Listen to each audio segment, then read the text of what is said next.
Worley, and I am going to be doing the talk today on sexual abuse and if you're tired of keeping the secret.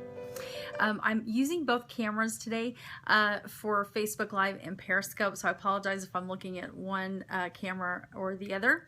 I'm usually looking at Periscope, so today I'm going to look at Facebook Live. So just before we get started, anybody that you think could benefit from this, if you share with your followers, just swipe to the right, and as you do for Periscope, that will help them to join in. And if you have some questions, I would be glad to answer them. And before I get actually really started, I just also want to share a little bit about the reason I'm kind of doing all this. We'll give a chance for everybody to join us. So what's going on for me is that me and several people have put on a summit that is going to be helping people overcome different struggles that you might be dealing with. And so each week I've been trying to talk on a topic that will be addressed on our summit. It's a free summit that will be online. It's a free webinar where we've invited 19 different people who are experts in the world, and what they do is they help people in the field of transformation, overcoming different problems such as sexual abuse, because that is what we're talking about today. So let me get started a little bit. For the most part, sexual abuse is something that in the past we don't talk about. If it's happened to you, what was taught is usually you would keep that a secret. Today, now we are talking more about it, and there are more ways of getting help that actually help people, and not just talking about it, because talk therapy is useful, but it is not going to release the pain of what happened. So today I want to share with you different ways that can help you. But first, let's get into the topic of sexual abuse. So for those of you who have had sexual abuse as a child, or it could even be a teenager, and there are some things that are considered sexual abuse as far as sexual assault. All of these things we're going to talk about. And one of the biggest feelings or emotions that seem to really come through when somebody's been sexual abused is that they feel really a lot of blame, and they feel like it's their fault. They feel guilty. They feel ashamed. It connects to a lot of not feeling like you have very much worth. And this kind of really starts out a life of a lot of problems, because when someone goes through sexual abuse, and we'll just start as a child is not really able to handle such a thing, because the body and the mind of a child is not ready for sexual stimulation. And when the body and the mind of a child is sexually stimulated over and over again, it creates different problems for the brain developing in the correct manner that it should. Also, the child is going to feel a lot of confusion, because this is something that's not normally, it's probably going to be, for the most part, way too overwhelming for the child. And when the child has too much overwhelm, the body can begin to shut down as well as the mind. And you can start to see many problems. It can be behavioral problems. You might see depression. You might even see different things as far as disassociation. They're in extreme circumstances. We'll get into this in a minute. Multiple personalities. So when sexual abuse happens, oftentimes, more than not, the child feels that if they tell, they might get in trouble, and they feel it's their fault. Like, what did they do wrong? Why would somebody do this to them? And sometimes the person who is doing the sexual abuse will also threaten them not to tell. So for the most part, more than not, if a child is lucky enough to find somebody that they can tell and get help, that would be ideal. But for the most part, it does not happen with sexual abuse. with children who have been sexually abused. They usually carry the burden alone. And this starts out to be a not only a problem as a child, but let's say they get into the teenage years, and there's a couple ways sometimes a child can go as they grow up. They can either get very sexually active and acting out in many ways, or they can become very shut down, very depressed. Addictions are very common with people who have sexual abuse, because mostly people are not going to know how to deal with it. For the most part, a child is not going to learn how to be able to handle what just happened to them. Now, what sexual abuse entails, so let's clarify that. It is something that is not wanted, that is done. And most of the time, the perpetrator will be the parent, the grandparent, somebody in the family, neighbors, could even be a teacher.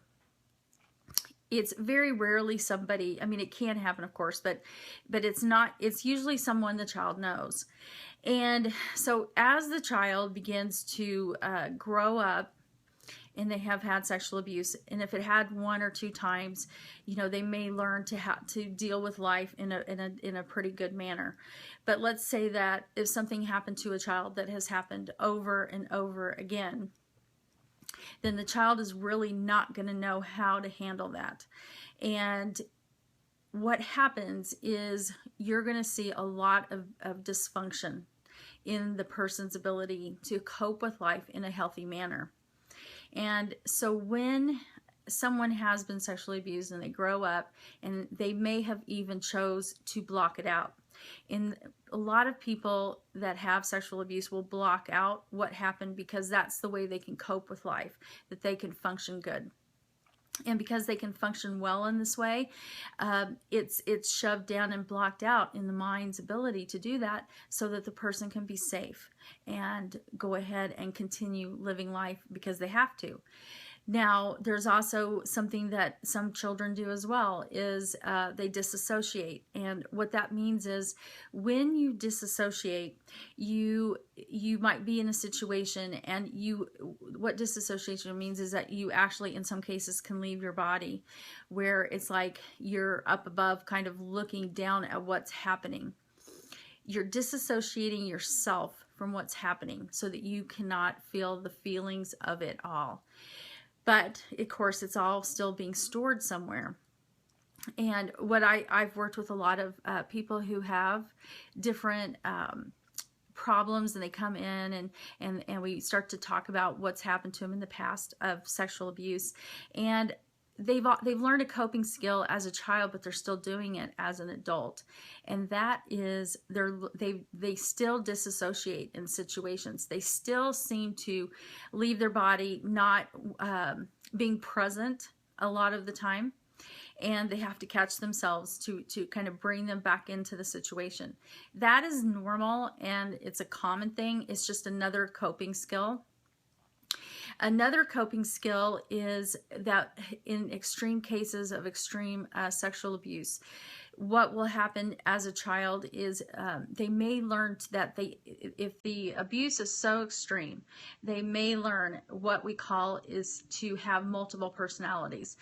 It's not as scary as what people have thought of it to be in the past, but what it really is the way the mind can create a way to survive whatever's going on. And so the mind kind of creates a part of itself to come into a personality. It kind of creates a way for the person to handle what they are going through. And in some cases, the sexual abuse might be every day. It could be by several people. And in that case, normally the child, it's going to be way too much for the child to handle. So the brain, the unconscious mind, is a very powerful thing that we all have inside of us to help us survive no matter what and be safe. And so if a child feels that that has to happen just to survive, then we have to respect that that's the best way for that child at that time. The problem is when the child grows up, they still might continue to have the personalities, and those personalities need to be integrated. And while talk therapy in the past, a lot of people would talk about this and say, well, you'd have to do this and this, but with integration of just talk therapy, it's not enough. And let me explain that. Talk therapy is good for sharing or maybe even remembering what's happened, but it will not release the pain.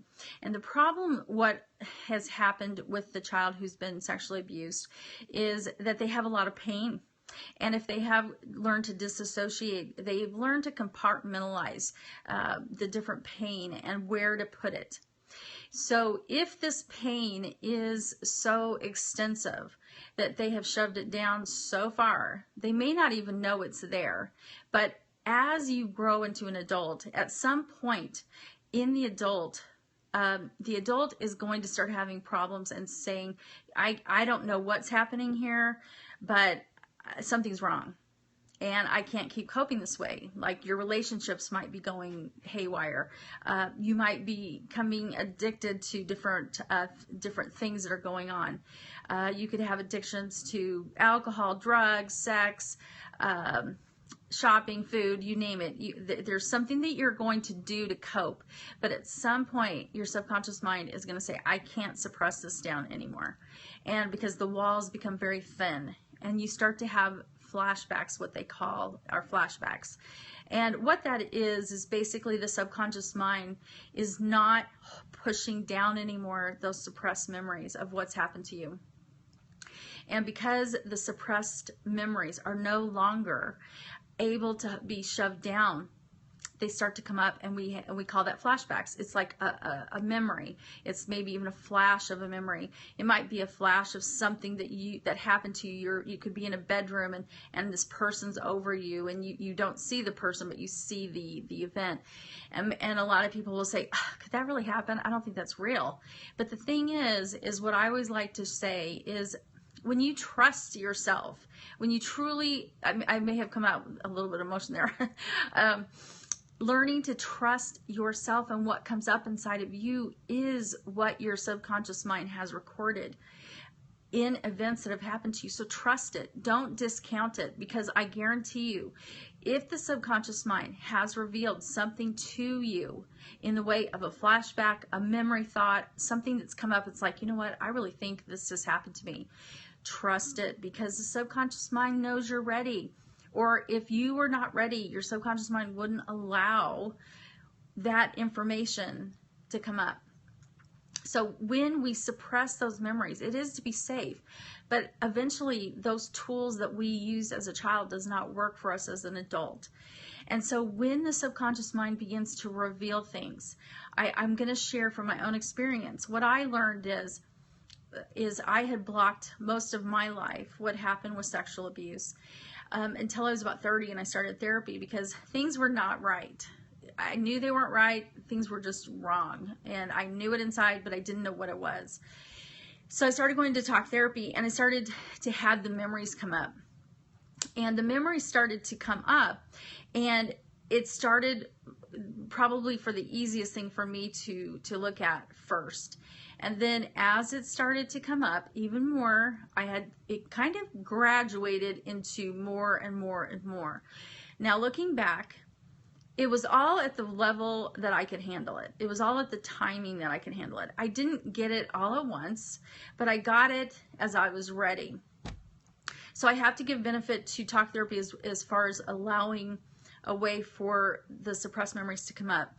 But the problem is I was in talk therapy for years because I had all these memories that were coming up in the first couple of years, and I didn't know what to do with it. So I was left with a ton of pain, so much pain, and I didn't know where am I going to go with all this? I had a boatload of sexual abuse memories, but I didn't have any place to really deal with it. And the thing is that I want everyone to know on this is what makes sexual abuse so horrible, besides all the logical things that we already know, it's at the level of pain that it causes inside, and the pain that we store in our bodies and our mind because of what happened, that absolutely has to be released. If you do not release that, you are not releasing what happened to you.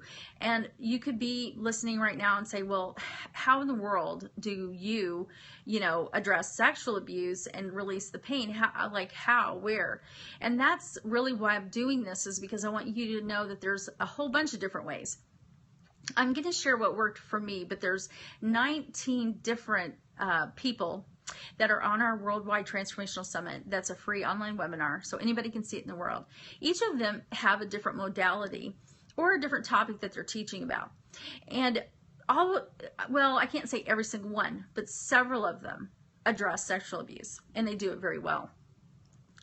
So what I found that helped me the most was I used EFT, which is Emotional Freedom Technique, and Faster EFT, which is a tapping. This is also a tapping modality mixed with hypnosis and NLP and a few other things.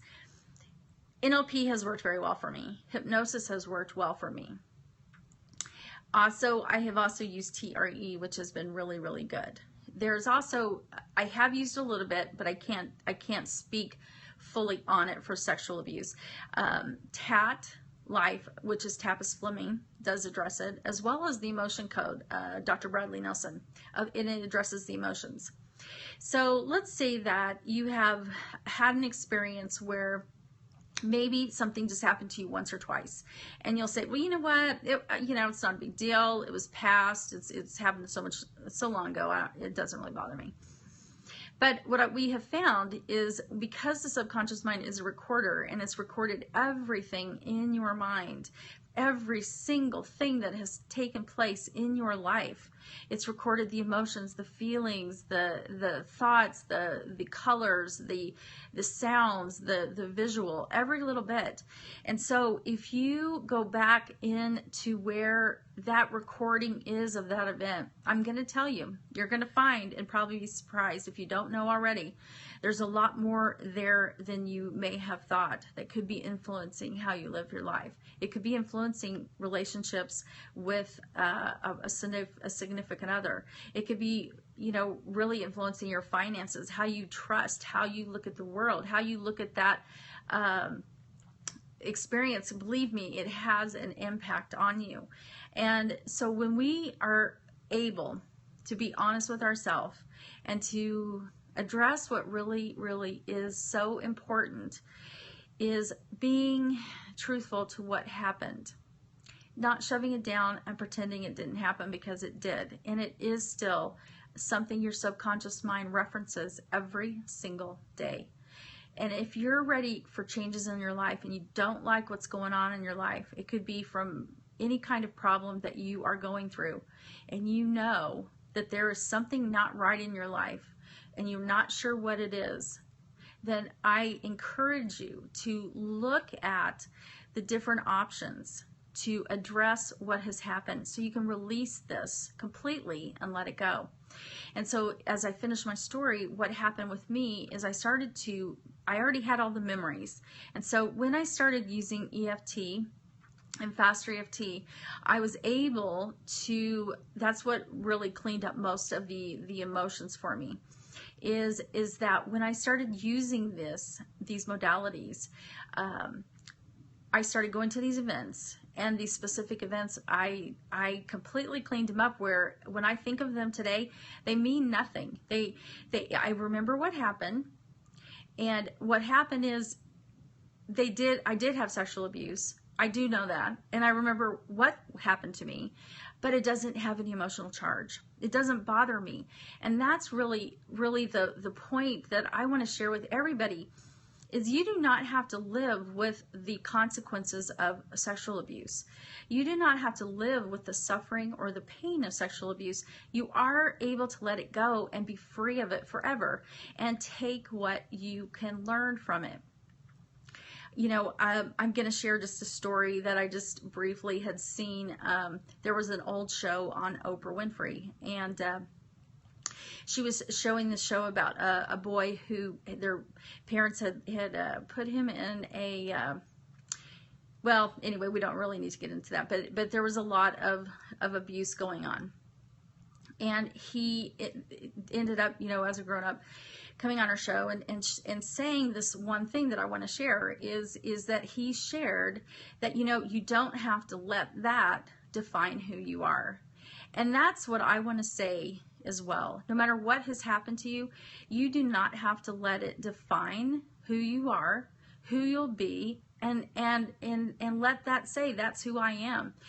And, you know, so common is the belief that when a child goes through sexual abuse, they believe it's their fault, that they're so ashamed of it, and, you know, what's wrong with me? And they grow up having that same belief, is believing things are their fault. They're not good enough. They have so much shame and guilt. I know I certainly did. And, you know, you feel so worthless and so well, I guess you just feel so bad about yourself that, you know, that plays out in everything that you do in life. And, you know, it wasn't until I was able to actually grow up, it was in my 30s, that and be honest with myself of what really happened to my life and stop lying to myself. Because I honestly, this is so crazy, but at the same time, it's what our minds can do for us to keep us safe and alive. Is I would tell myself, oh, I have the most wonderful family in the world. We're so great. Everything's so fantastic. And when I hit 30 and I started remembering everything, that was as far from the truth as anything could possibly be. And, you know, that's the lie I needed to tell myself so I could survive. And when I started dealing with these memories, I came to one day and I had so much, I had no way to deal with this. And I was like, God, please help me. There has to be some way that can actually release the pain. And I don't have to depend on somebody else to help me. I know practitioners are necessary, but I needed something I could do on a day-to-day basis when I was feeling all these feelings and emotions of the pain, and how, you know, and there was depression, and there was sadness, and there was hopelessness at times. And finally, after that prayer, a week later, I found EFT, which led into faster EFT. And, you know, I could say different things for of the different modalities that have been instrumental in helping me in my life, because each of them has played a very big part in the place that I'm at today. But I have to give credit where credit's due, is that Faster EFT and EFT were the ones that started and gave me the most change in my life. While I still did use different things at different points in my life, these are the ones that I feel very blessed by. But it doesn't mean that's the right one for you. That's why what we're doing is on the Worldwide Transformational Summit. It's a free online webinar. You can register for free at any time at www.tsummit.com. And we're giving us some grand giveaways anytime this week if you register and you share and like. We can see who's doing that on Periscope. If you share with your followers, register. We're giving away this week, but we're giving away a whole bunch of things. Our presenter, Steve Rame, who is giving a week-long seminar at his it's basically, it'll be for conversational hypnosis, a week-long seminar that will be in Nashville, and it's worth $2,500. So definitely going to want to register for that if you're interested in helping yourself or becoming a practitioner and just learning how to live a better life. So getting back on topic, I'm going to go ahead and finish soon, but when we have sexual abuse, we also have a few things that we need to address, okay? So as we need to be aware that there's a couple things that could have taken place with sexual abuse, and especially if it's something that was very horrible for the child to handle, and if it was a continual thing. So we talked about disassociation of that. That's just a way that you can separate yourself from what's going on. You leave your body oftentimes, and you continue that as an adult. So we covered that. Now there's another area a lot of people don't cover, but I'm going to today, is multiple personalities. Multiple personalities are something that is created, again, by the subconscious mind. When something has been so horrific, it cannot handle it. And the only way for the person to survive or to handle what's happening is to create a person or a part of itself and have a personality. We call it a personality, but it's really just a part of the mind that has created something blocked off from the rest of the subconscious mind, the rest of the brain. And this part alone will handle, let's say in this case, I'm just going to make up a story, is if somebody's been sexually abused every single day, this personality, this part that the mind has created will handle specifically for the sexual abuse, okay? And let's say that there's not only sexual abuse, but maybe there's physical abuse every day, or it could be by multiple people. So the mind could actually create several different parts or personalities, whatever you want to say, to handle that specific abuse. It's actually compartmentalized and separated so that the child or even an adult can handle what's going on and function in a daily life. But like I said, there is going to come a time when that is not going to be a possibility. So the mind will start to break down, and you'll start to have memories, or you'll start to have a knowing inside that you just know something is very wrong. So even if this is something that has happened to you, that you have created a multiple personality, or you disassociate to handle the problem, that was your coping skill then, but it doesn't mean it has to be now. And you can actually receive the help that you need to either integrate, if you have done anything like that with multiple personalities, or disassociated, learn how to bring yourself into the present moment. You can learn how to overcome all these things and to become whole and to live your life in a way that is fulfilling and enjoy your life. Because it's just what my belief is, this is my belief system, is that we have so much to live in this life. And if we release what has happened to us, we are free to enjoy the rest of our life, because I don't believe that something that happened to us needs to rule our life for our whole entire life and ruin our life and destroy it. I feel that we can overcome anything that we want, and when we learn to overcome what's happened to us, we will be stronger. We will be closer to who we truly are, and we will be magnificent, because you already are magnificent. And when you know that, and you start to come out of what has happened and the beliefs you made around that, and know who you truly are, which is so much more than what happened to you and what covered you up. So I hope, again, you will attend the Worldwide Summit so that you can find out more information how to help yourself overcome anything that's happened to you. But we are talking about sexual abuse today. So go to www.summit.com.